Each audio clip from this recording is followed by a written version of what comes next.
우리 조상들은 이 산에서 예배하였는데 당신들의 말은 예배할 곳이 예루살렘에 있다 하더이다. 예수께서 이르시되 여자여 내 말을 들으라. 이 산에서도 말고 예루살렘에서도 말고 너희가 아버지께 예배할 때가 이르리라. 너희는 알지 못하는 것을 예배하고 우리는 아는 것을 예배하노니 이는 구원이 유대인에게서 남이라. 아버지께 참되게 예배하는 자들은 영과 진리로 예배할 때가 오나니 곧 이때라. 아버지께서는 자기에게 이렇게 예배하는 자들을 찾으시느니라.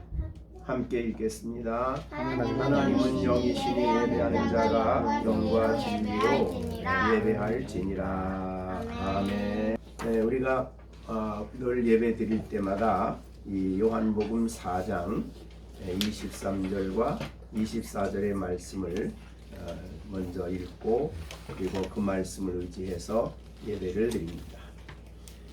그래서 늘 이 말씀을 주일마다 우리가 듣게 되는데 이 중요한 말씀을 읽을 때마다 우리 열린샘 식구들에게 이 본문을 한번 설교해야 되겠다, 그런 말씀이, 그런 생각이 계속 들어서 로마서 잠깐 쉬는 동안 이것까지 해야 되겠다, 그런 생각이 들어서 오늘 이 본문을 설교 제목으로 정하고 설교 본문으로 정하고 설교하게 되었습니다.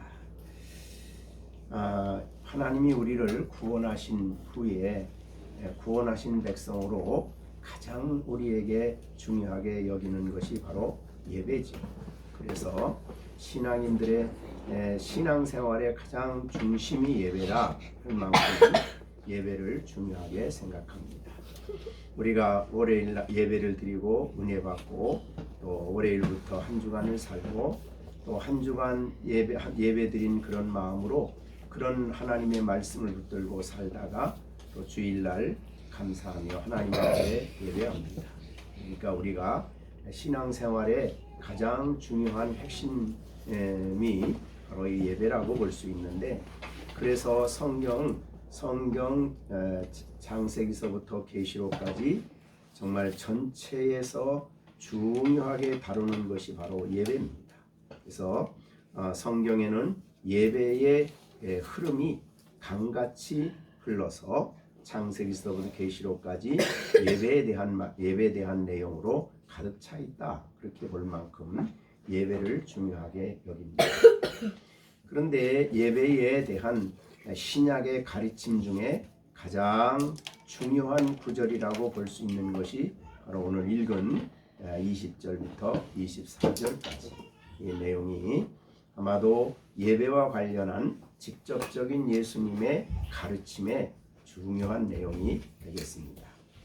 그런데 오늘 본문에 예배하는 내용을 보면 20절부터 24절까지 예배라는 말씀이 여러 번 나옵니다.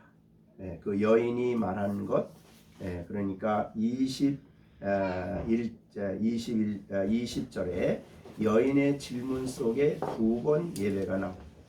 그 다음에 21절부터 24절까지 짧은 이 내용 속에 예수님이 예배라는 말을 8번 사용합니다. 그러니까 예배라는 말이 21절부터 24절까지 10번 예배라는 말이 반복해 나오고 있다. 그만큼 예배와 관련한 내용이 전체적으로 중요하게 다루어지고 있습니다. 구원받은 사람, 참 생명을 얻은 사람에게 중요한 예배를 가르치고 있다, 그렇게 볼 수가 있습니다. 이 예배의 가르침의 시작은 한 여자의 질문으로 시작이 됩니다. 근데 이 여자는 유대인 여자가 아니고 사마리아인입니다. 그래서 4장 1절부터 이제 우리가 이 말씀이 시작이 되는데, 여기에 나오는 여자는 바로 사마리아 우물가에 물을 기르러 왔던 그 여자가 예수님과 대화하는 중에 예수님이 바로 선지자라는 그러한 확신이 생겼습니다. 그래서 19절에 보면 여자가 이르되 주여 내가 보니 선지자입니다. 예수님이 선지자라는 것을 확신한 이 여자는 가장 자기 마음속에 맺혀있던 중요한 질문을 예수님께 한 것이 바로 20절에 그 질문의 내용을 보면 우리의 조상들은, 여기 우리 조상은 사마리아인의 조상입니다. 유대인의 조상이 아니고 사마리아인들의 조상. 우리의 조상들은 이 산에서 예배하였는데, 이 산이 무슨 산이에요? 그리심산. 예. 그래서 이 사마리아인의 중심 도시는 세겜입니다. 근데 세겜에는 두 개의 큰 산이 있어요. 예, 에발산과 그리심산.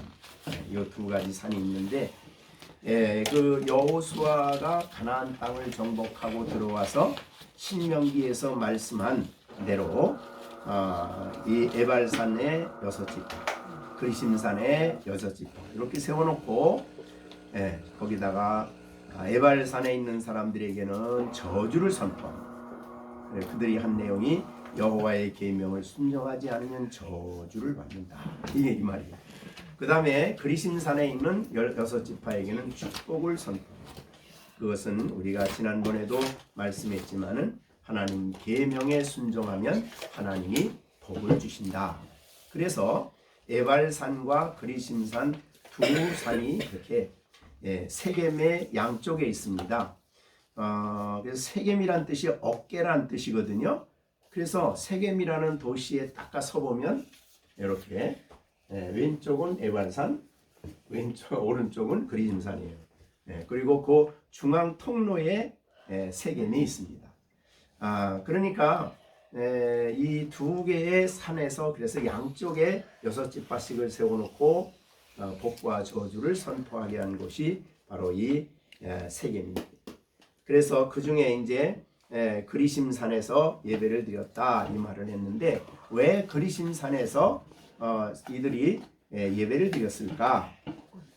그리심산에 성전을 세웠습니다. 에발산은 저주가 선포된 곳이니까 거기 성전을 세우면 안 되겠죠. 성전을 세우게 된 배경은 이스라엘 백성들, 먼저 이스라엘이 가나안 땅에 들어가서 실로에 성전을 세웁니다. 그런데 북쪽 이스라엘은 하나님 그러니까 사울, 그 다음에 다윗, 그 다음에 솔로몬, 이 세 왕 동안에 통일왕국이에요. 거기가 통일왕국. 그런데 이제 그 솔로몬이 죽고 난 다음에 나라가 두 쪽으로 나눕니다. 두 쪽으로 나누는데 북쪽은 이스라엘, 남쪽은 유다, 이렇게 나누죠. 근데 북쪽에 살던 사람들이 남쪽에 있는 유다보다 훨씬 더 하나님을 배반합니다. 그래가지고 결국은 남쪽 유다보다 먼저 아수르라는 나라의 멸망을 당해요. 그래서 아수르의 멸망을 당했을 때에 그 아수르의 왕은 무슨 정책을 썼냐면 철저하게 그 땅에 있는 주민을 이주시켰어요. 그러니까 북쪽 이스라엘을 자기의 있는 다른 땅으로 완전히 이주를 시켰습니다. 그것이 이제 열왕기하 17장에 나옵니다.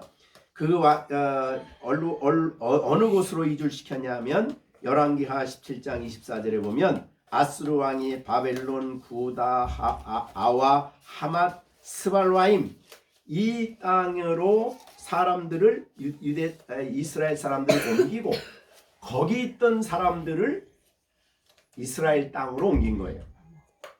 그러니까 이 사마리아에 있는 지역은 유대인이 아닙니다. 이스라엘 사람들이 아니에요. 거기서 옮겨온 사람들이에요. 그래서 그들을 사마리아인이라 이렇게 부르는 거예요. 그들이 이제 약속의 땅에, 이제 가나안 땅에 들어왔는데, 그 땅에 들어와 살다가 사자, 그러니까 사람을 잡아먹는 사자지요. 사자가 와가지고 사람들을 막 죽여요. 사자가 그 땅에 와가지고. 그래서 이 사람들이 너무 두려운 거예요. 거기서 사는 땅이. 그래가지고 아수르 왕에게 요청을 합니다. 왕이요, 우리가 이 땅에 들어와서 지금 사자가 와가지고 한두 번도 아니고 너무나 많은 사람들이 죽습니다. 근데 생각해 보니까 이 땅에는, 우리가 살던 이 지역에는 하나님을 섬기던 백성들이 있었기 때문에 우리가 이곳으로 왔지만 그 이 땅의 신인 그 하나님이 우리에게 지금 저주를 내린 겁니다.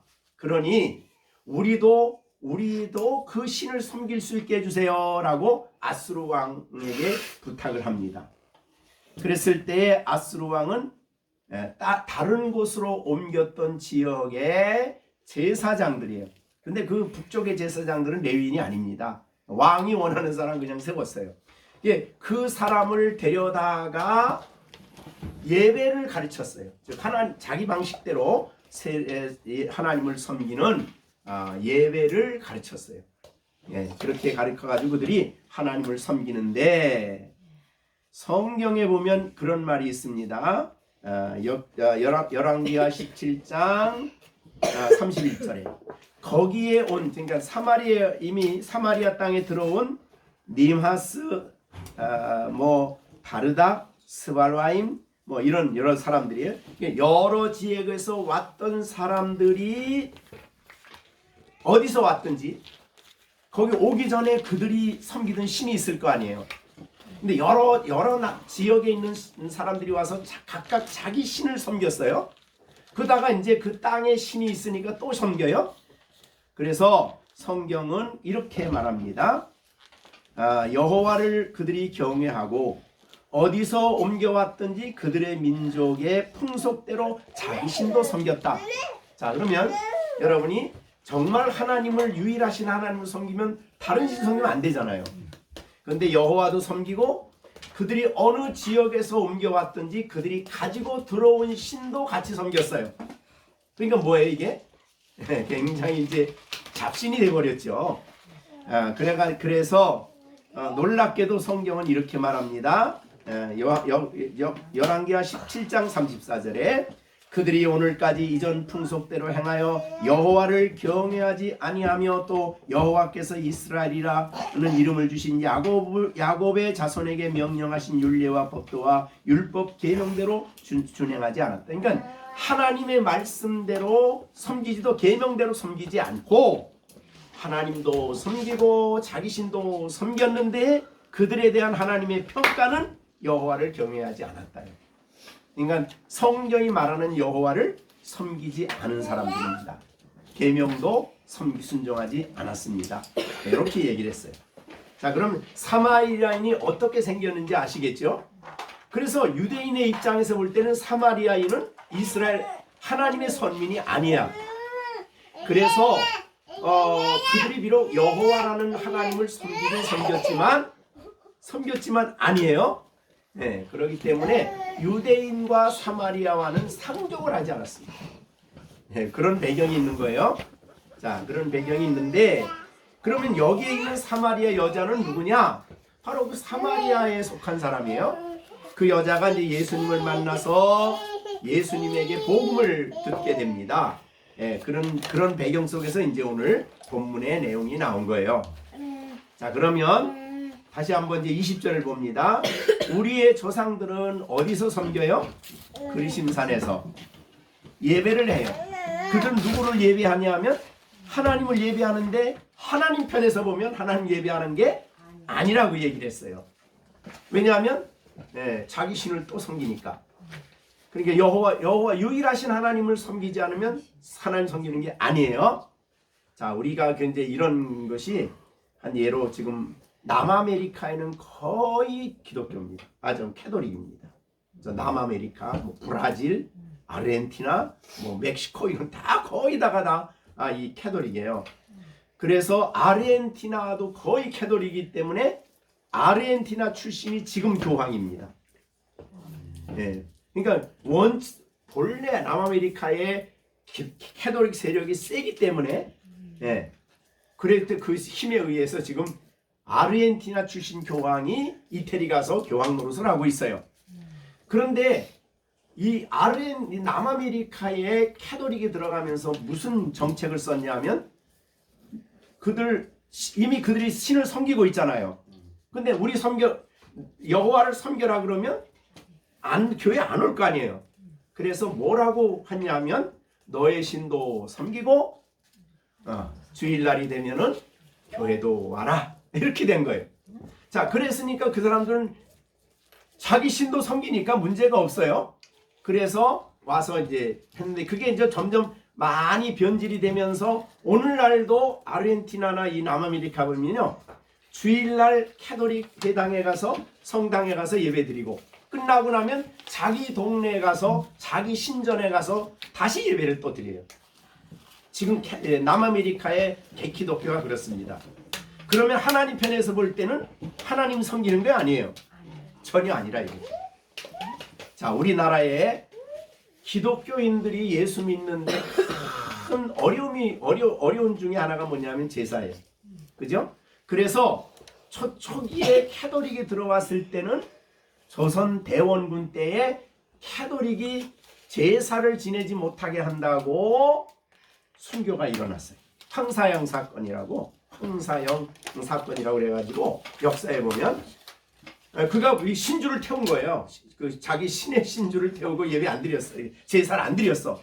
그러니까 박해가 일어난 거거든요. 자, 그래서 이제 그 사건으로 많은 사람이 죽었는데 우리가 몇 년 전인지 확실한 날짜는 없어요. 교황이 한국은 하나님을 믿는데 이 제일 어려운 게 제사 제도니까 제사는 지내라. 그래서 제사 제도를 교황이 허락을 했어요. 우리 한국교회. 그래서 캐톨릭은 지금 제사를 지냅니다. 그러니까 그 사람들이 교회 다니는데 아무 문제가 없는 거죠. 네, 그런 식으로 돼 있어요. 그런데 그걸 볼 때 하나님이 하나님 앞에 주일날 나와서 미사를 드리는 걸 보고 하나님이 그들이 하나님 섬긴다고 그렇게 얘기할까요? 아니에요. 왜? 하나님은 어떤 분이 여러 신들 중에 하나가 아니에요. 그래서 신명기 6장 4절에 이스라엘아 들으라. 우리 여호와 하나님은 유일이란 말은 그 하나님밖엔 다른 신이 없다는 거예요. 근데 그거 다른 신도 똑같이 섬기면 그가 섬기는 하나님은 성경이 말씀하신 하나님이 아니라는 거예요. 이름은 하나님을 부르고 이름은 예수님을 부르지만 하나님이 아니라는 거예요. 그래서 이제 그와 똑같은 상황이 이스라엘 땅에도 벌어진 거예요. 그러니까 우리는 예수 믿는 우리들에게 캐톨릭은 구원이 없다 이렇게 말하면 어떻게 될까요? 여기 예수님 상황하고 똑같은 거예요. 당시의 유대인들은 사마리아인을 하나님 백성으로 여기질 않았어요. 그러니까 그곳으로 다니지도 않았어. 그런 상황 속에 이제 예수님이 사마리아를 가신 거죠. 자, 그래서 그런 배경으로 보면 이제 20절에 우리 조상들은 이 산은 그리심산인데 이 산에서 예배하였는데 당신들 유대인들은 말하기를 예배할 곳이 예루살렘에 있다라고 하더이다. 이거 어느 게 맞습니까? 라고 얘기를 한 거예요. 자, 배경을 알 수 있겠죠 이제. 그랬더니 예수님께서 말씀을 시작합니다. 예배에 대한 설명이에요. 잘 들으셔야 됩니다. 여자여 내 말을 믿으라. 그러니까 그 여자가 예수님을 선지자로 고백을 했는데 내가 나를 선지자로 정말 고백을 하면 내가 하는 말을 믿어라. 내가 하는 말이 진리다. 이런 뜻이죠. 그래서 여자여 내 말을 믿으라. 이 산에서도 말고 예루살렘에서도 말고 하나님 너희가 아버지께 예배할 때가 이를 것이다 라고 했어요. 그러니까 이제 어느 때가 되면 예수님이 십자가에 죽으시고 부활하신 후에 하나님이 새 언약, 그래서 예수님이 십자가의 그 성찬식을 할 때에 제자들에게 잔을 주면서 뭐라고 그러지? 이것은 너희를 위하여 흘리는 피 곧 나의 피 언약, 나의 피 언약의 피다 그러잖아요. 새 언약을 세운 거거든요. 옛 언약 안에서는 예루살렘에서 예배를 드리는 게 맞지만은 새 언약 안에 있게 되는, 즉 복음을 믿고 예수님을 믿는 시대가 되면 더 이상 예루살렘에서 예배하지 말고, 이런 뜻이에요. 예배하지 않게 되고, 또 예배하지 할 필요가 없고, 또 그리심산에서도 예배하지 않고. 그러면 어디서 예배하느냐 그랬더니 장소가 없어지고 너희가 아버지께 예배할 때가 온다 그랬어요. 그러니까 장소는 이제 옛 언약 안에 있을 때는 예루살렘이라는 장소가 필요했지만, 왜냐하면 거기는 제물을 잡아서 드려야 되니까, 그랬지만은 새 언약 시대가 되면 이제는 더 이상 짐승을 잡아 제사 드리지 않죠. 그래가지고 이제는 새롭게 예배 드리는, 그래서 그 하나님 아버지께 예배할 때가 이른다 그랬는데, 우리는 지금 예수님이 십자가에 죽으시고 부활하신 지금 살잖아요. 그러니까 우리 때에 이 말씀을 적용한다, 말을 한다면 예배할 때가 이르렀다, 그렇게 볼 수 있죠. 그죠? 그래서 우리는 이제 장소가 중요하지 않은 거예요. 새 언약 안에는 장소가 중요하지 않습니다. 장소가 중요하지 않고 이제는 뭐 웅장한 예배당이 중요한 게 아니라 아버지께 예배하는 것이 중요해요. 예배, 그때가 왔는데 지금이 바로 우리가 그런 시대에, 새 언약 시대에 살고 있다, 그런 말이에요. 자, 그럼 21절은 됐죠? 그 다음에 22절 봅니다. 너희는 알지 못하는 것을 예배하고 그랬습니다. 너희는 지금 사마리아인들이죠. 사마리아인들이 예배할 때는 알지 못하는 것을 예배했다. 그 말은 말씀이 없이 예배했다는 것과 똑같은 거예요. 그러니까 북쪽 사마리아인들은 하나님의 말씀을 갖질 않았어요. 근데 그들이 가진 것은 이제 모세오경인데 그것도 많은 변질이 있었어요. 그래가지고 북쪽 이스라엘 사람, 북쪽 사마리아 사람들은 모세오경만 가졌어요. 근데 모세오경을 갖고 그 다음에 자기 신도 섬겼으니까, 말씀이 없는 상태 가운데 예배는 형식적으로 예배는 드렸어요. 그러니까 진리가 없는 예배를 드렸다 이 말이죠. 그게 여기에 그런 뜻이에요. 그래서 알지 못하는 거, 예배가 뭔지도 모르고 뭔지도 성경을 통해서 알게 되는데, 성경을 사용 안 하니까 그냥 형식적으로 사마리아인이 되기 전에 유대인 북쪽 이스라엘이 섬겼던 예배 의식을 그대로 따라서 이제 하는 거예요. 그래서 그들은 이제 어떻게 생각하냐면, 아브라함이 하나밖에 없는 이삭을 제물로 드릴 때 어디에서 드렸죠? 모리아산이죠. 그런데 북쪽 이스라엘은 그걸 바꿨어요. 모세오경을 쓰면서도 그걸 바꿔서 아브라함이 그리심산에서 이삭을 제물로 드렸다, 이렇게 이제 바꾼 거예요. 그렇게 이제 성경을 많이 바꿨어요. 자기 필요하게. 그렇게 해가지고 알지 못하는 게, 진리가 없으면은 알지 못하고 예배를 드리는 거예요. 근데 이 북쪽 이스라엘 사마리아 사람들이 그렇게 했다는 겁니다. 그 다음에 우리는 아는 것을 예배하노니 라고 했습니다. 우리는 유대인이죠. 예수님이 들어가 있는 유대인은 아는 것을 예배해요. 왜? 구약 성경을 가지고 있었기 때문이죠. 그래서 구약 성경 전체를 가지고 있었기 때문에 우리는 아는 것을 예배한다, 그렇게 말했어요. 그러면서 이제 새롭게 예배하는 때가 오는데, 이는 구원이 유대인에게서 난다. 그 구원자가 유대인에게서 오지요. 그게 예수님이십니다. 그래서 구원이 유대인에게서 난다. 그러니까 우리가 흔히 말하는 대로 이제 세속화 신학을 현대인들은 많이 하잖아요. 신학자들도 많이 하는데, 예수님의 그림을 보면은 어디에서는 흑인을 얼굴색을 흑인으로 만들어서 아프리카에 사는 사람들은 예수님을 흑인을 만들어요.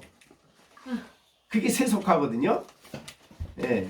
그리고 우리나라는 우리 옛날에 우리나라도 그림을 그린 화가들이 그릴 때 예수님을 그린다고 하면서 도포를 씌우고 갓을 씌우고 그런 그림들을 여러분이 볼 거예요.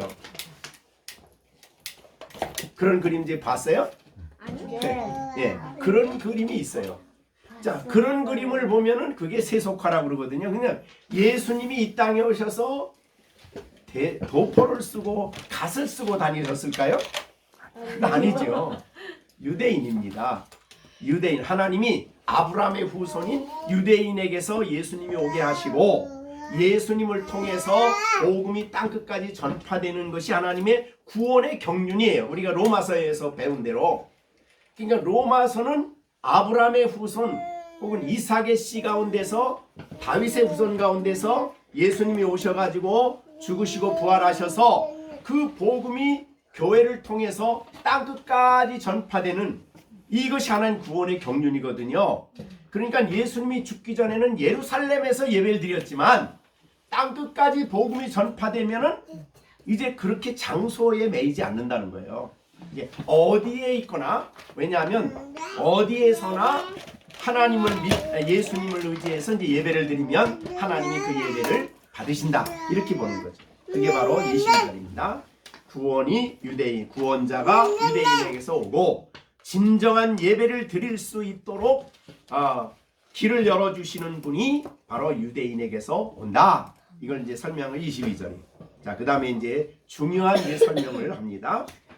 아버지께 참되게 예배하는 자들은 영과 진리로 예배할 때가 오나니 곧 이때라. 곧 이때라는 것은 때나 오나니 이때라 무슨 때요? 이제 옛날 구약적인 배경에서 예배드리는 게 아니에요. 예루살렘에 갈 필요가 없어요. 이제는 새로운 예배를 드리는 새 언약 안에서 예배를 드리는 때가 바로 지금이에요. 언제? 예수님이 오셨을 때. 예수님이 오셨어요. 이때라. 아버지께서는 자기에게 이렇게 예배하는 자들을 찾으시느니라. 지난 주간에 이 설교를 준비하면서 책을 좀 봤는데 거기 보면 예배하는 자를 찾으시는 하나님, 이렇게 책이 있더라고요. 여기 책을 있는데 우리 찬송에도 그런 복음성이 있죠. 예배자를 찾으시는 하나님. 내가 본 것 같은데 우리 부르는 어린이 조그만 찬송에 예배자를 찾으시는 하나님. 예?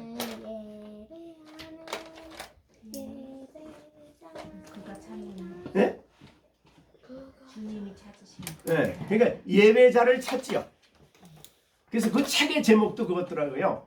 예배자를 찾으시는 하나님. 근데 그게 맞는 말일까요? 틀리는 말일까요? 맞는 말이에요. 자, 오늘 다시 한번 성경 봅니다. 제가 23절 읽겠어요. 아버지께 참되게 예배하는 자들은 영과 진리로 예배할 때가 오나니 곧 있더라. 아버지께서는 자기에게 이렇게 예배하는 자들을 찾으시느니라.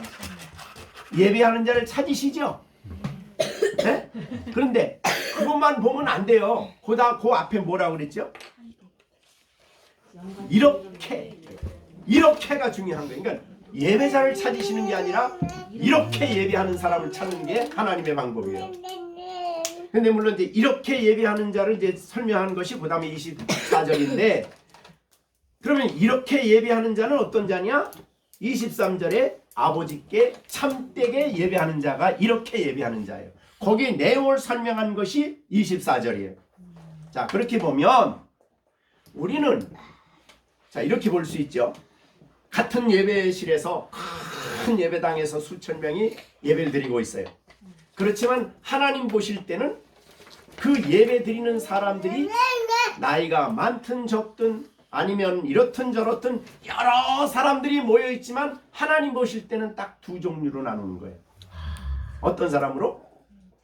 참되게 예배하는 자들이 있고 참되게 예배하지 않는 사람들이 있는 거예요.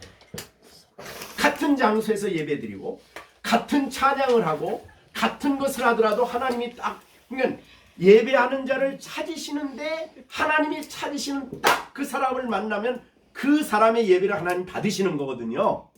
그런데 참되게 예배하지 않는 자가 있다면 수많은 사람이 예배드려도 하나님은 찾는 사람이 아니야. 그러니까 이렇게 볼 수 있어요. 참 이렇게 즉 자기에게 이 아버지께서는 자기에게 이렇게 예배하는 자를 찾으시느라라고 한 걸 보면 그렇게 예배하는 자가 많을까요? 적을까요? 많아요. 굉장히 적은 겁니다. 그러니까 예배하는 사람이 수많은 사람이 그러니까 예루살렘에서요 예배자들이 예루살렘 성전에 6월절이 되면은 제일 큰 절기니까 수만 명이 그 성전에 모여서 예루살렘에 모여서 예배를 드려요. 그런데 거기에 참 예배를 드릴 수 있는 분이신 예수님이 왔는데 거기에 있는 군중들이 뭐라 그랬어요? 예배를 드린 사람들이 그 사람들 다 뭐라고 했어요? 예수를 죽여라. 저 예수는 십자가에 못 박아라 라고 아우성을 쳤던 거예요. 그러니까 예배자가 없는 게 아니에요. 예배자는 오늘날도 예배 주일이 되면은 곳곳마다 예배자들이 있어요. 근데 하나님이 찾으시는 것은 이렇게 예배하는 자를 찾는 거지 아무렇게나 그냥 그 시간에 앉아서 예배자로 참석하는 예배자를 찾는 게 아니라 이 말이죠. 그래서 굉장히 중요한 말씀이에요. 그래서 이렇게 예배하는 자는 앞에 23절에 나온 대로 참되게 예배하는 자들. 근데 참되게 누구에게? 아버지께 예배하는 자들을 찾는 거예요. 참되게. 그러니까 예배는 아버지께 예배하는 것이고 예배를 하되 참되게 예배해야 돼야 하나님이 그런 사람들을 찾으시고 그런 사람들의 기도, 그런 사람들의 찬송, 그런 사람들의 헌금, 그런 사람들의 말씀에 대한 마음의 반응을 기꺼이 받으시는 거죠. 만나주시는 거죠. 굉장히 중요한 말씀이 그래서 제가 이거 주일마다 제가 이제 예배 드리기 전에 이거 읽고 하는데 정말 우리 시온이 이거 시령이가 이거 알고 이거 듣나 그런 생각이 자꾸 들어가지고 한번 설교를 해야 되겠다 그렇게 생각이 됐어요. 자, 이 자리에 앉아서 시온이도 앉고 시령이도 앉아서 우리 여기에 같이 예배 드리지만 하나님이 참되게 예배하는 자들 또 아니면 이렇게 예배하는 자를 딱 만나면 하나님이 시온이를 보고 너무너무 기쁜 거예요. 그죠? 시령이를 보고 너무 기쁜 거예요. 그러니까 우리가 하나님 앞에 이렇게 예배하는 참되게 예배하는 자가 되어야 되겠죠. 우리가. 그죠?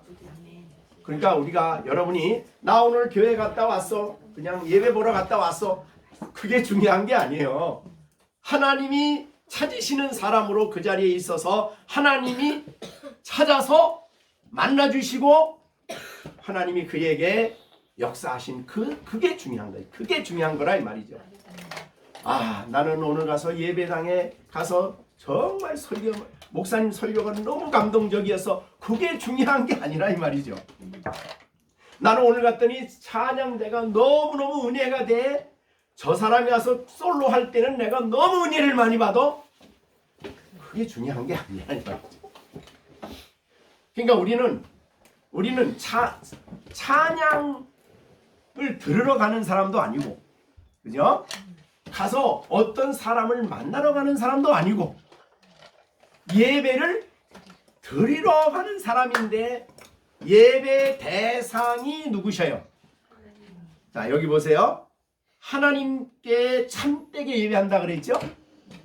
그런데 여기는 오늘 본문에는 아버지 그런 말을 했어요. 아버지. 그죠? 아버지라 그랬어요. 그런 걸 보면 예배자는 어떤 사람이 예배를 드려야 되는 거예요? 자녀요. 그 자녀는 우리가 앞에서 로마서에서 계속 말한 대로 거듭난 사람이 자녀죠. 자녀가 아닌 사람은 예배를 드려도 아무런 하나님과 상관이 없어요. 자녀가 드리는 게 예배예요. 왜? 임재하신 그 아버지께 예배를 드립니다. 자, 그러면 우리가 이제 앞으로 예배를 드리러 갈 때에 그래서 토요일날 내일은 예배를 드린다. 임재하신 하나님께 예배 드린다 그럴 때는 우리가 준비하고 막 가슴이 감격스러워야 돼. 왜?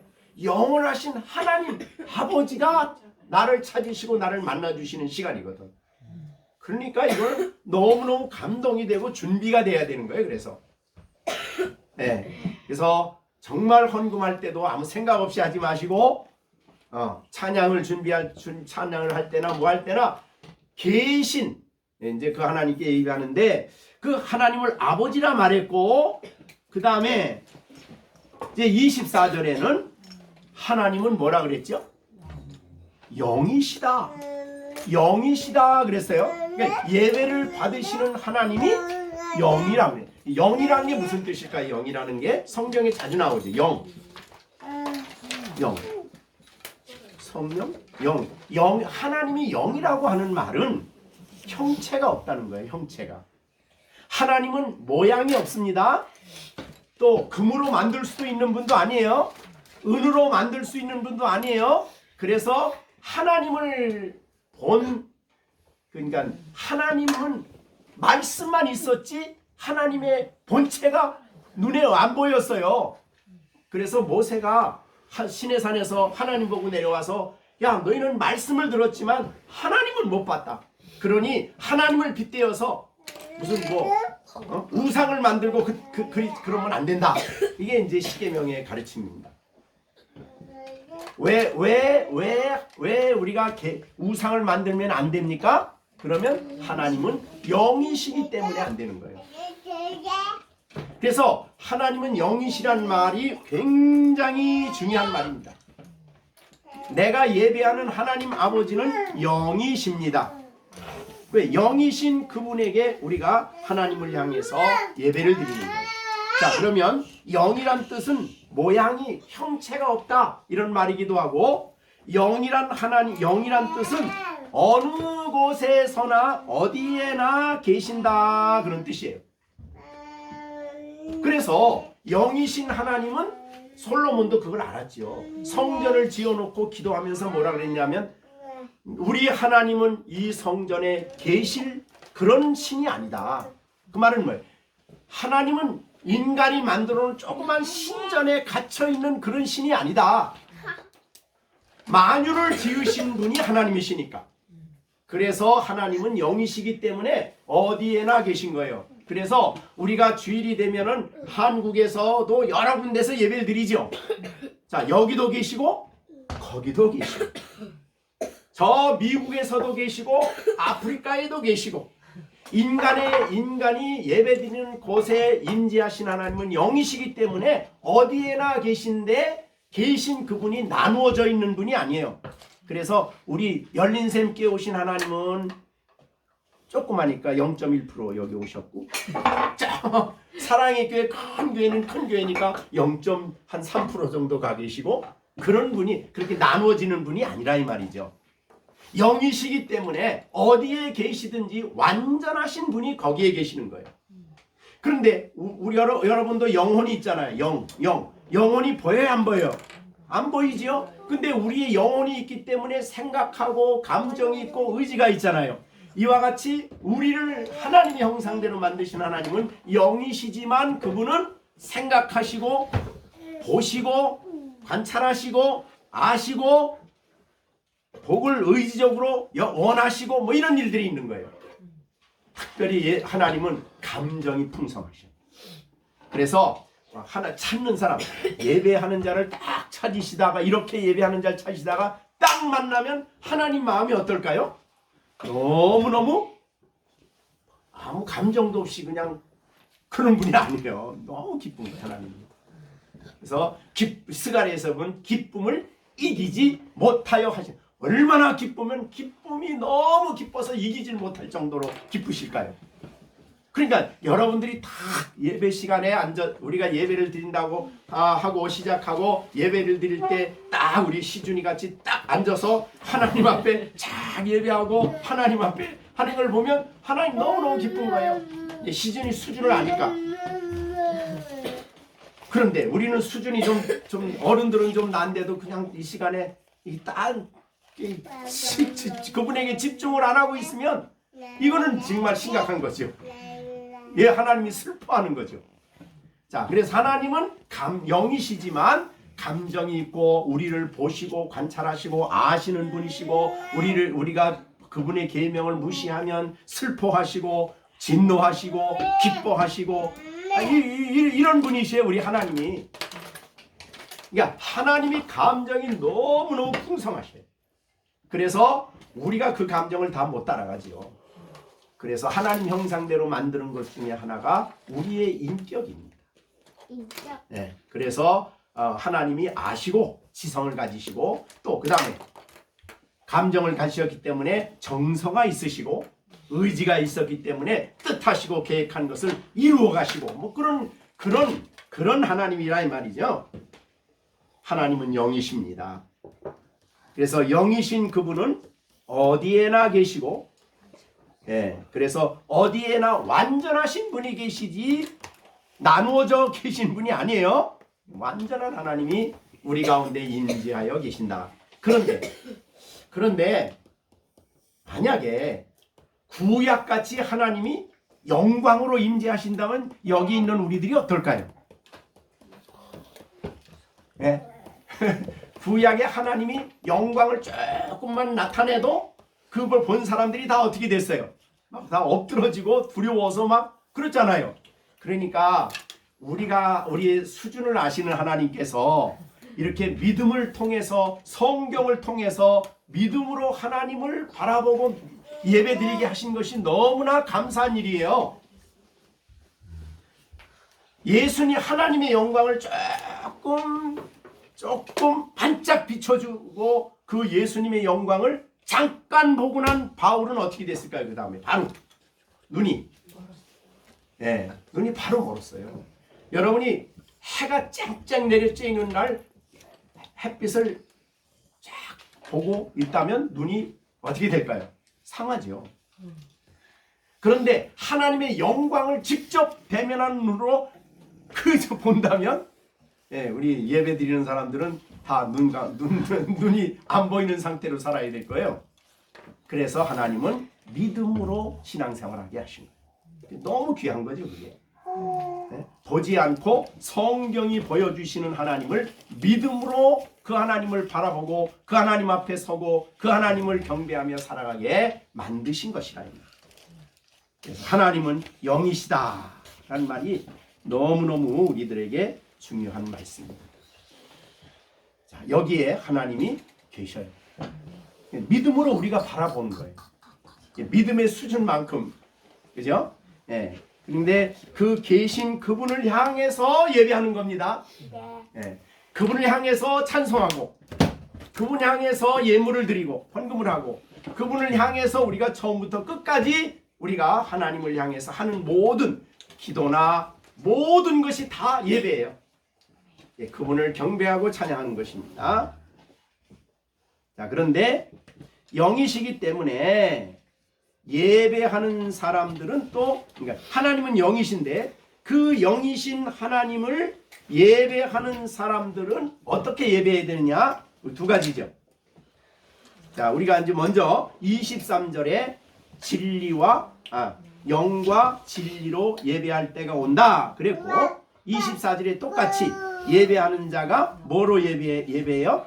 영과 진리로 예배해야 된다 그런 말이죠.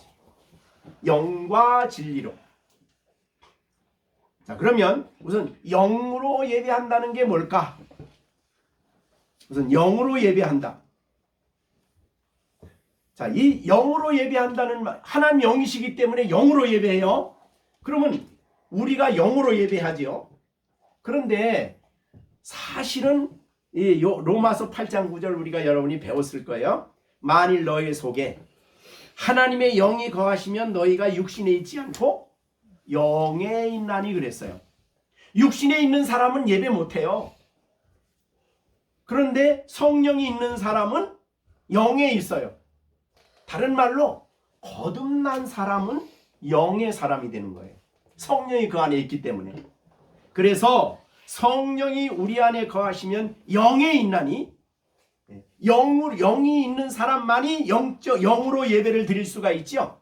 그러면 거듭나지 않은 사람은 죄와 허물로 죽었다 그랬을 때 뭐가 죽은 거예요? 영이 죽은 거예요. 영이. 그래서 그 사람들은 진정한 예배를 드릴 수가 없어요. 그래서 영으로 예배한다는 말은 거듭난 사람이라야 하나님을 부르고 거듭난 사람이라야 그 영이 하나님을 알고 하나님 앞에 예물을 드리고 모든 예배를 할 수 있는 거예요. 그게 영으로 예배한다는 뜻이에요. 그래서 구속받은 사람들입니다. 성령이 그 안에 있는 사람들이에요. 그러면 우리가 영으로 예배하려면 우리가 어떻게 해야 될까를 생각하면 첫째로요. 영으로 예배하려면 어떻게 해야 되는가를 말하는 거예요. 첫째는 성령의 감동 속에 예배한다. 성령을 의지하고 예배한다. 그 예배할 때 성령이 우리 가운데 우리 마음속에 역사해야만 영으로 예배할 수 있다 그 말이죠. 네, 성령이 하나님을 보여주시고 우리 하나님 이 시간에 예배 속에 이 자리에 임재하시구나. 내 예배를 받으시고 계시는구나. 내가 드리는 모든 예배 하나하나 속에 하나님이 기쁘게 받으시는구나. 이거를 성령이 그 마음 속에 역사하시고 예배 속에 역사하셔야만 참된 영적 예배를 드린다. 영의 예배를 드립니다. 둘째로 하나님께 집중해야 된다 그랬어요. 집중. 온 마음을 다해서 하나님께 집중해야 되는 거예요. 그래서 마음이 나누어 있으면 안 된다 그러면. 그래서 여러분이 성경을 읽을 때 보면은 찬송할 때 이런 말합니다. 시편 86편 12절. 주 나의 하나님이여 내가 전심으로 주를. 이게 찬송은 전심으로 해야 돼요. 전심이 이게 나눠지지 않는 마음이에요. 전심. 히브리어로 말하자면 콜이라는 말인데 이 말은 온 마음을 다해서 마음을 그 시간에 딴 데 쓰면 안 돼. 예를 들면 찬송하면서 딴 생각하고 이러면 안 되는 거예요. 이 우리가 예배 말씀을 들으면서 딴 거 하고 그러면 온 마음으로 하는 게 아니에요. 그러니까 마음이 나누어지면 안 되는 거예요. 그러니까 영으로 예배 드린다는 것은 온 마음을 다한다. 전심을 다한다.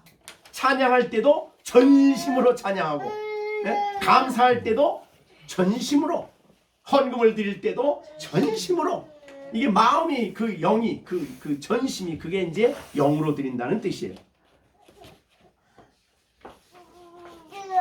자, 영으로 예배를 드린다는 것은 회개하는 마음, 죄를 회개하고 죄 용서를 받은 마음, 죄 씻음을 받은 자세 사람이라야 영으로 예배를 드릴 수가 있어요.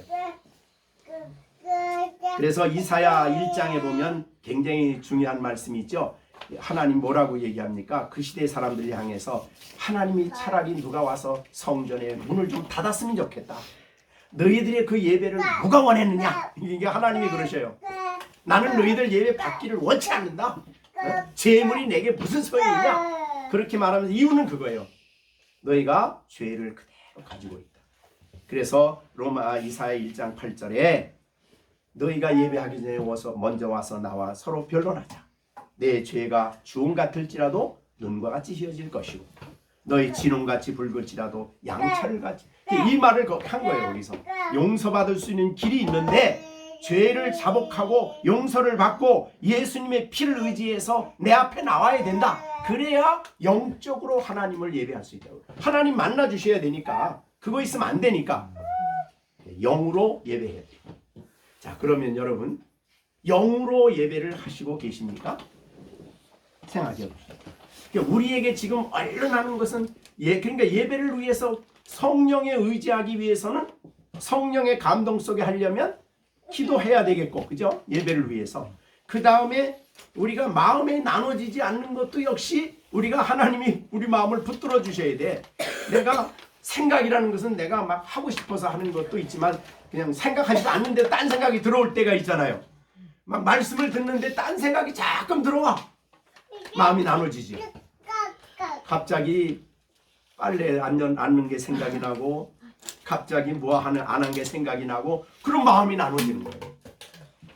그래서 온 마음 전심으로 나눠지지 않는 마음으로 전심 전체 마음 이게 영이에요. 전 마음으로 하나님을 예배하는 우리가 되도록 준비를 해야 된다. 이게 이제 첫 번째 영이에요.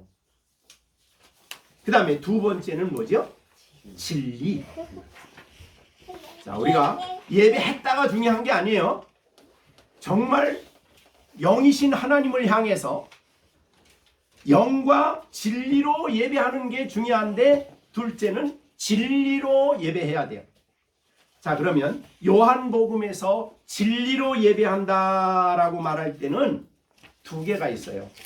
하나는 요한복음 14장 6절이죠. 우리가 너무 잘 아는 말이에요. 14장 6절.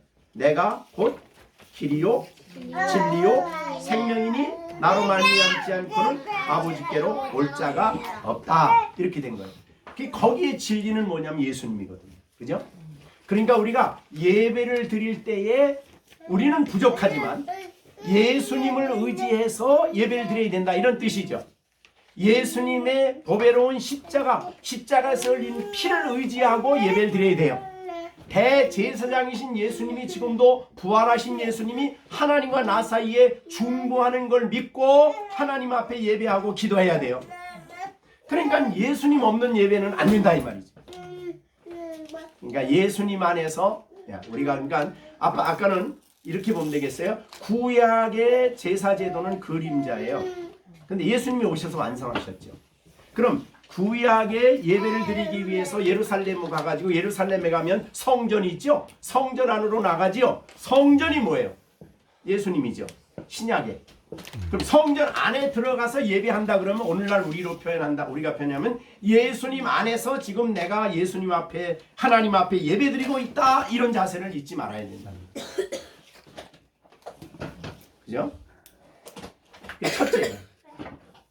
그래서 우리가 이 하나님 앞에 예배하려고 하는 우리들은 철저하게 예수님을 붙들고 의지하고, 하나님 앞에 서고 하나님을 의지하고 처음서부터 끝까지 예수님 안에서 예배를 드린다, 이런 말이 되겠습니다.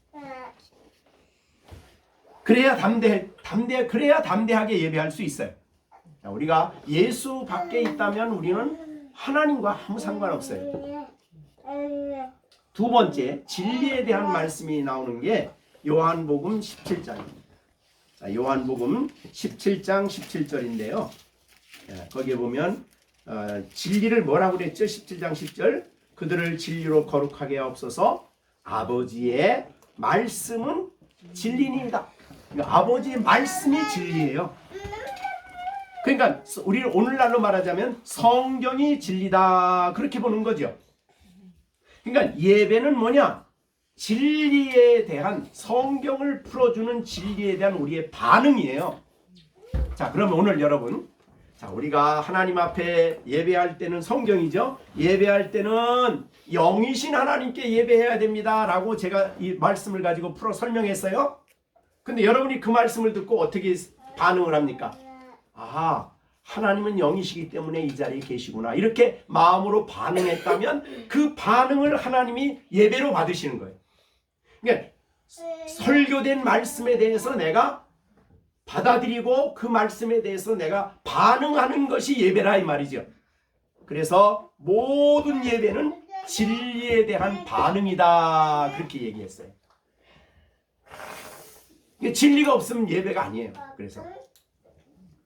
그래서 우리 예배 속에, 예배에 가장 중요하게 다루어지는 게 그래서 설교입니다. 예배. 왜냐하면 진리가 성경을 통해서 알려지니까, 선포되니까 그 진리의 말씀을 듣고 우리가 깨닫고 거기에 대해서 우리가 결정을 하고 결심을 하고 또 그렇게 순종할 것을 다짐하고 깨닫고 또 잘못된 것은 뉘우치고 회개하고 또 내 생활에 적용하고, 이게 반응이거든요. 그런 반응을 하는 것이 바로 그게 예배, 그 마음을 받으시는 거죠. 성경 들었는데 아무 생각도 없으면 하나님이 그 받는 게 아니죠. 그죠? 네, 그래서 우리가 이 설교할 때 제가 로마서를 가지고 이렇게 차근차근, 그러니까 사실은 설교는 성경 말씀을 가지고 차근차근히 풀어 설명해 주는 것이 예배의 중요한 요소입니다. 요새 이제 한국에 굉장히 핫한 뉴스가 있어요. 근데 우리나라 지난번 우리 장로교 총회장까지 지내신 분인데 그 교회에서 그 목사님은 보통 이제 예배 드릴 때에 유행가를 예배 속에 유행가를 부르신대. 노래를 잘하시나 보네. 네, 그래가지고 그게 이제 뉴스가 돼가지고 총회장 되었던 분이 그 이제 설교를 하다가 중간에 쫙 유행가 한 가지 한 거를 쫙 뽑으면 교인들이 박수 치고 좋아하고 그런데 그 왜 그럼 유행가를 그렇게 부르냐더니 교인들이 좋아하니까. 그게 말이 됩니까? 그러니까 그래가지고 그게 이제 핫한 뉴스가 돼가지고 지금 뭐 왈가불가 필요하냐 뭐 해야 되느냐 해도 되느냐 안 해도 되느냐 이런 얘기들이 지금 이제 우리 교회 지금 노회에서 총회에서는 얘기들이 많아. 딴 시간에 그냥 예배 다 끝나고 내가 한 곡 좀 부르지요. 그러고 싹 한번 부르면은 뭐 그럴 수가 있겠죠. 그러나 설교하고 예배 시간에 그러니까 우리가 그래서 예배의 중요한 것은 아까 말한 대로 말씀에 대한 반응이에요. 그래서 그 말씀이 진리고 그 진리가 풀어 설명되어질 때에 하나님 말씀을 풀어 설명할 때에 성도들이 그것을 깨닫는 거예요. 자, 우리 누가복음 예수님께서 우리 엠마오로 가는 제자들을 만나는 내용이 있죠. 네, 거기에 보면 엠마오로가 24장입니다. 누가복음 24장 27절. 자, 엠마오로 가는 제자들을 만나서 예수님이 뭘 했나 보십시오. 27절. 이에 모세와 모든 선지자의 글로 시작하여 모든 성경에 쓴 바 자기에 관한 것을 그게 설교. 예수님도 그걸 설교하셨거든요. 그러니까 그 시편 그 다음에 선지자의 글, 이 모세의 글을 가지고 자세히 자기에 관한 자기가 누구예요? 예수님이죠. 예수님의 십자가의 죽으심과 부활에 대한 진리를 자세히 설명을 했어요. 그게 설교예요. 그러자 설교에 대한 반응이 나옵니다. 32절. 누가복음 24장 32절 같이 읽겠습니다. 그들이 서로 말하되 길에서 말할 때 어때요? 풀어주실 때 그게 반응이에요. 그게 이제 말씀에 대한 반응이거든요. 그 말씀이 마음의 뜨거움으로 다가왔어요. 깨달아지니까 그 마음을 하나님 받으시는 거예요. 그런 마음들을. 그래서 우리가 하나님 앞에 예배할 때는 두 가지입니다. 여기 우리 중요한 오늘 본문의 중요한 교훈은 예배의 대상이 내가 아니에요. 예배의 대상이 누구예요? 영이신 하나님이에요. 두 번째, 우리가 예배를 드릴 때는 뭐와? 영과 진리예요. 영은 거듭난 사람, 성령의 동심, 우리가 마음이 갈라지지 않고 온 마음을 다해서 하나님께 예배하는 거예요. 그러니까 예배 첫 시간부터 끝 시간까지 하나님을 향하여 있어야 돼요. 하나님 받으시는 거니까 우리 마음을, 우리 전체를. 자, 그래가지고 예배를 드리는데 진리로 예배해야 된다. 예수님의 이름을 의지해서. 그 다음에는 성경 말씀에 대한 우리의 기쁜 반응입니다. 그래서 그런 반응이 우리가 정말 설교를 예배를 올바로 드린 성도의 모습을 우리가 볼 수 있는 거죠. 자, 우리가 에스라 다음에 이제 느헤미야인데 에스라 느헤미야 8장을 한번 봅니다. 8장 1절부터 이제 설교를 합니다. 에스라가 이스라엘 백성에게 설교를 해요. 설교를 하는데 8절 갑니다. 8절 봅니다. 다 같이 8장 8절. 하나님이 느헤미야 8장 8절. 느헤미야 8장 8절. 같이 읽습니다. 하나님의 율법책을 낭독하고 그 다음에 그 뜻을 해석하여 그 다음에 깨닫게 하니 그 다음에 백성이 율법의 말씀을 듣고 그게 반응이에요. 그러니까 자기들이 죄진 거 깨달아지니까 하나님 앞에 울었어요. 그게 반응이에요. 하나님이 그 마음을 받으시는 거죠. 그 회개를 받으신 거예요. 자, 그것이 우리 예배다. 그러면 이렇게 영과 진리로 하나님께 예배하는 결과는 뭐냐? 결과가 있어요. 예배하는 결과는 첫째는 하나님이 기뻐하신다. 왜 그래요? 아까 그런 자를 찾는데 너무 없어. 그런 사람들이 너무 그렇게 예배하는 사람이 너무 부족해. 그래. 그런데 와, 그냥 뭐 바닷가에서 보석을 하나 줍듯이 그냥 그 많은 예배드리는 중에 정말 신령과 진정으로 영이신 하나님께 온 마음을 다해 예배드리는 사람을 딱 만나니까 하나님 마음이 너무 기쁜 거예요. 자, 그래서 하나님이 기쁘다. 두 번째, 하나님께 영광이 돌아간다. 하나님이 영광을 받으신 거 그것 때문에. 그래서 너희가 감사로 예배하는 자가 나를 영화롭게 한다. 그러니까 감사도 입으로 그냥 감사가 아니에요. 온 마음을 다해서 온 영을 다해서 감사할 때 하나님이 받으시는 거예요. 그걸 기뻐하시는 거예요. 자, 우리가 그래서 감사헌금을 할 때 또 하나님 앞에 감사할 때 정말 온 마음을 다해 하셔야 돼요. 온 마음. 그냥 목에서 잠깐 나오는 소리로 감사합니다가 아니라 마음이 막 전심을 다해서 그럴 때 하나님이 그것을 받으신다. 그런 말이죠. 그 다음에 하나님께는 이런 반응이 오고, 그 다음에 두 번째는 우리에게는 그럼 어떤 결과가 오는가?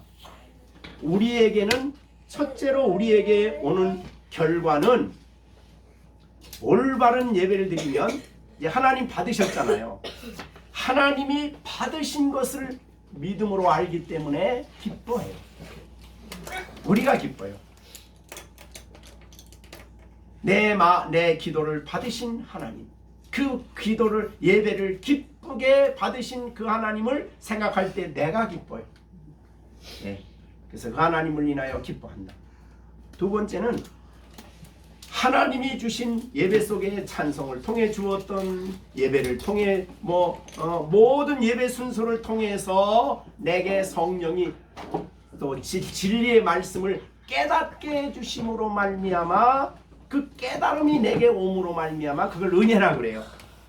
그래서 그 은혜에 대한 반응을 하는 것, 주신 은혜에 대해서 우리가 반응을 한다 이 말이죠.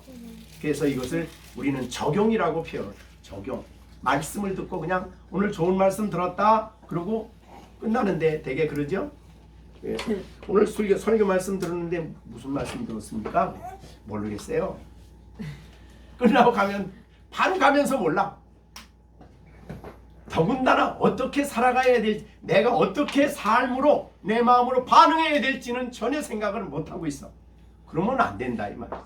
근데 그러나 정말 하나님의 은혜가 임하여 그 마음에 성령이 감동을 주시고 예배가 진정한 예배가 이루어질 때는 내 마음속에 그 받은 말씀이 내 마음에 어떻게 돼요? 새겨집니다. 그게 은혜예요. 그게 은혜.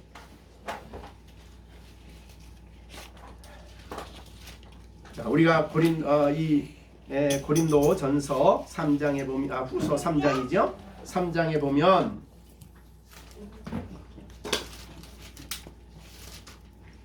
이 3절입니다. 너희는 우리로 말미암아 나타난 그리스도의 편지니는 먹으로 쓴 것이 아니오 오직 살아계신 하나님의 영으로 쓴 것이라 돌판에 쓴 것이 아니오 오직 우리 마음판에 성령이 쓰셨다는 거예요. 이게 이제 히브리서에 가면은 8장에 가면은 또 이제 새 언약이라고 이렇게 설명했어요. 히브리서 8장 10절에 보면 또 주께서 이르시되 그날 후로 내가 이스라엘 집과 맺은 언약은 이것이니 내 법을 그들의 생각에 두고 그들의 마음에 이 내 법을 기록하리라. 나는 그들의 하나님이 되고 그들은 나에게 백성이 된다는 걸 하나님이 우리의 생각에 그 말씀을 두시고 하나님의 계명의 말씀을 들은 말씀을 내 마음속에 기록을 해주신다는 거예요. 그러니까 하나님 백성입니다. 오늘은 우리가 주일마다 예배하기 전에 설명하는 읽는 이 말씀을 여러분들에게 설교했습니다. 오늘 이 말씀을 듣고 여러분 마음에 반응이 일어났죠. 깨달음이 일어났죠. 네, 그게 바로 예배입니다. 하나님께 말씀에 대한 반응이죠. 우리가 찬송 모든 것을 이렇게 하고, 자, 오늘은 이제 이 말씀을 보면서 가장 중요하게 하신 말씀, 하나님은 참되게 예배하는 자들, 이렇게 예배하는 자를 찾으신다. 예배자를 찾는 게 아니라 이렇게 예배하는, 참되게 예배하는 자를 찾으신다. 이 말씀을 주셨습니다. 기도하겠습니다. 자, 우리 주신 말씀 생각하시면서 하나님, 제가 평생 예배 속에 살아야 되는데 진정으로 오늘 주신 말씀에 따라 예배하며 살아가게 하시고, 예배에서 주신 말씀에 대한 반응을 통해서 우리의 마음을 하나님께 드리고 예배하는 우리들이 되게 하여 주십시오. 오늘 주신 말씀 생각하시면서 다 같이 잠시 합심해서 기도하겠습니다. 은혜로우신 아버지 하나님, 오늘도 저희들이 귀한 말씀을 들었습니다. 아버지 하나님, 진정으로 우리를 구원하신 것은 예배의 백성이 되게 하기 위함인데, 우리가 예배했다는 것이 중요한 것이 아니라 이렇게 예배하는 자, 참되게 예배하는 자를 찾으시는 하나님을 만나는 우리 나 자신이 되게 해주셔서 예배 드릴 때마다, 우리 열린샘 교회 성도들이 예배 드릴 때마다 아버지 하나님, 하나님이 찾으시고 만나는 귀한 예배자들이 되게 하여 주시옵소서. 그래서 하나님께는 기쁨이 되고 영광을 받으시는 예배가 되게 하시고, 우리들에게는 놀라운 하나님의 은혜를 인하여 기쁘게 하시고, 또한 아버지 하나님 예배 받았음을 인하여 기쁘게 하시고, 주의 말씀에 바른 반응을 하며 살아갈 수 있도록 하나님 역사하여 주시옵소서. 우리의 예배 생활이 달라지게 하시고, 우리의 예배 생활이 변화될 수 있도록 은혜를 허락해 주시옵소서. 예수님의 이름으로 기도하옵나이다. 아멘. 이제는 우리 주 예수 그리스도의 은혜와 하나님 아버지의 넓고 크신 사랑과 성령의 감동, 감화, 인도하심이 참된 예배를 드리며 살아갈 것을 마음에 다짐하고, 또 하나님 앞에 결심하는 우리 모든 열린샘 교회 성도들 가운데 이제로부터 영원토록 함께 계실지어다. 아멘.